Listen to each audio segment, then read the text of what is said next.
this one first. So there was a study done years ago, and we're going to get into this, and then Dave's going to come back and help me out with this one.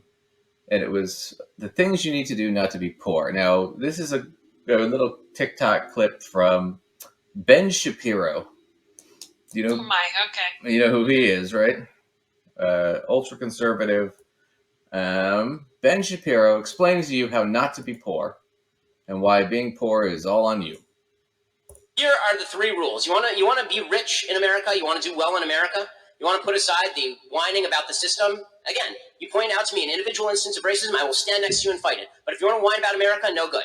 Okay, here are the 3 rules that you need to fulfill as a person before you can start complaining about your life failures being the result of somebody else's actions. Number 1, you need to finish high school. Number 2, you need to get married before you have babies. Number 3, you need to get a job. That's it. You do those things, you will not be permanently poor in the United States. Dave says that all the time. Okay. Yeah, he says that. Oh, I'm going to have him say it here in a second. Oh, boy, okay. Here we go. We get to hear it again. Sounds great. Before we jump into this, here was the interesting thing about that study. So I think initially it was Berkeley that did it, and then they did some revisions on it. But the argument wasn't... So what they found was, okay, people that were poor tended to have not finished high school, had children early, and had higher rates of unemployment.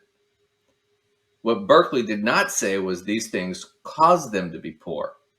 What Berkeley said was poor people and people that were born and raised poor are more likely to be in these circumstances which exacerbate the fact that they're poor. So to sit there and say, well, if you just do these things, you won't be poor, that's not what the study showed. The study showed if you're poor, this is likely what's going to happen to you. So in this study, from what I hear you saying, in this actual study, the baseline was that these folks already were poor in terms of their background. They already came from a poor background. So Yes. we can assume probably a lack of resources existing within whatever their family unit background was, right? Lack of money, lack of education, yep. Sure. So that seems like that part in and of itself is a pretty important part to have kind of left out, right? We're not just studying everybody here. It's like these are already people who come from a poor background and probably already had a lack of resources.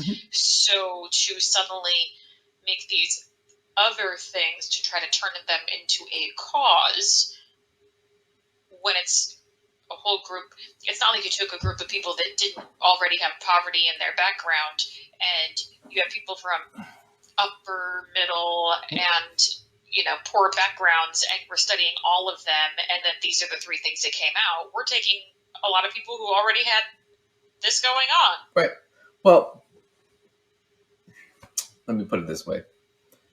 The problem you're having, Lacey, right, this is where you're wrong, is Worthington's law is 100% correct. So if Worthington's law is correct, they can't be poor because they're poor. It has to be because of something because more money equals better than, right? I'm a better person the more money I have. So if I'm Therefore, poor, if you want to work it backwards, then it must be because you did something that was less than, or right, somehow are morally right, corrupt or dysfunctional or something, I'm guessing. Right. So if I have less money, it's because I'm not a good person.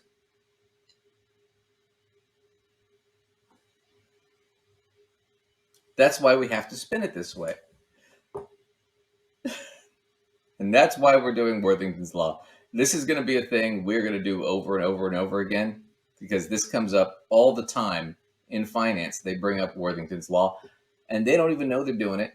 And it's not a real thing. It was something made up on a sketch show in the 90s by David Cross and Bob Odenkirk, but we are going to fucking make it a theme going forward because it's so provable every time. It makes life so simple for us.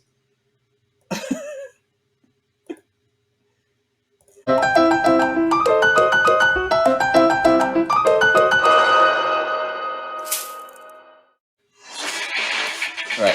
Here we go. A study done about a decade ago says that you need to only do 3 things to avoid living in poverty. Graduate from high school, marry before having a child, and have that child after age 20. Only 8% of the people who do those 3 things fall into poverty. 79% who fail to do those 3 things in that order land in poverty. Those are statistics, not moral judgments. Mm-hmm. Graduate from high school, be married before you have a baby, and be over 20 before you have a baby. Pretty simple, basic life choices. Mm-hmm. And these studies go on from there that show. So, once again, not what the study said, but how he wanted to interpret it. That's the problem. And so it goes back to the very first bit where we watched David. He was talking about what you believe affects your choices. That's true. What he believes affects his choices. And he believes that these things are moral issues. That your wealth equates to your value as a person. He could have denied that at any point. Never did. We do. Honestly, do you think my checkbook has anything to do with what I am as a person or who I am as a person? I mean, if I was a billionaire or living on the street, you think that would change my value as a human being? There are a lot of great rich people. There are a lot of great poor people. There are a lot of horrible rich people. There are a lot of horrible poor people. Money is not a factor here, but they have to make it that. And the reason they have to do it is because if they don't, then it's not a merit-based system.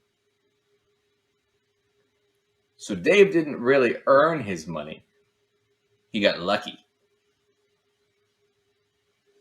But then he's got to admit that he's not as smart and as talented as he is. And then he loses all of his clout and his backing and all that stuff. So he's stuck in this situation where he has to believe that. If he doesn't, if he faces reality, then that all goes away. And he's just a regular guy.